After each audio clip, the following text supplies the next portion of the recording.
নমস্কার, গুরু কৃপাই কেবলম।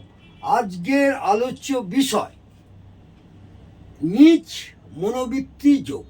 নিজ মনোবৃত্তি যোগ জন্মকুণ্ডলী বিচার করে কিভাবে আপনারা বুঝবেন, আমি ছাত্রছাত্রীদের উদ্দেশ্যে এই ভিডিওটা করছি। একটা জাতক জাতিকার জন্মকুণ্ডলী বিচার করে কিভাবে বুঝবেন নিজ মনোবৃত্তি যোগ সেই জাতক জাতিকার আছে।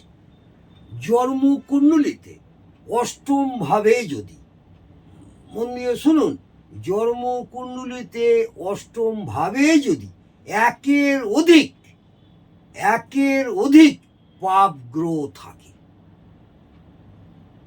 আবার বলি, জন্মকুণ্ডলীতে অষ্টম ভাবে, লগ্ন সাপেক্ষে অষ্টম ভাব, সেখানে যদি একের অধিক পাপ গ্রহ থাকে, দশম ভাবে চন্দ্র,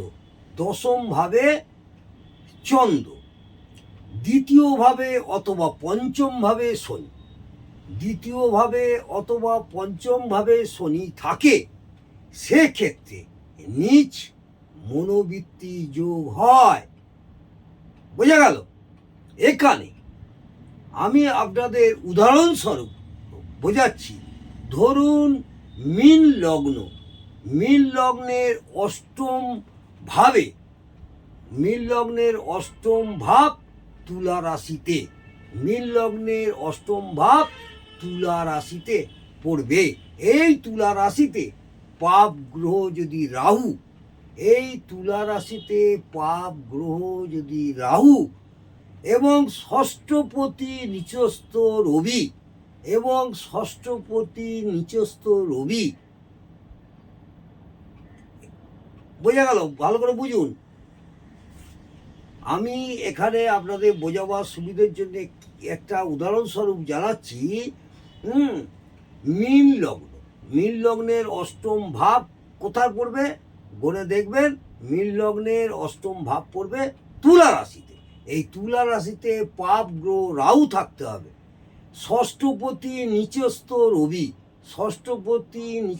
রবি নাশস্থ। দ্বিতীয় পতি মঙ্গল আছে রবি ও রাহুর সাথে। দ্বিতীয় পতি মঙ্গল কোথায় আছে? রবি ও রাহুর সাথে। এবং দশমে চন্দ্র। দ্বিতীয় নিচস্থ দ্বাদশপতি শনি আছে।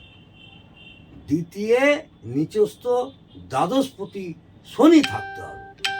হ্যাঁ, তাহলে এই সব জাতক জাতিকারা কি হবে? নিজ মনোবৃত্তি যোগ সৃষ্টি হবে।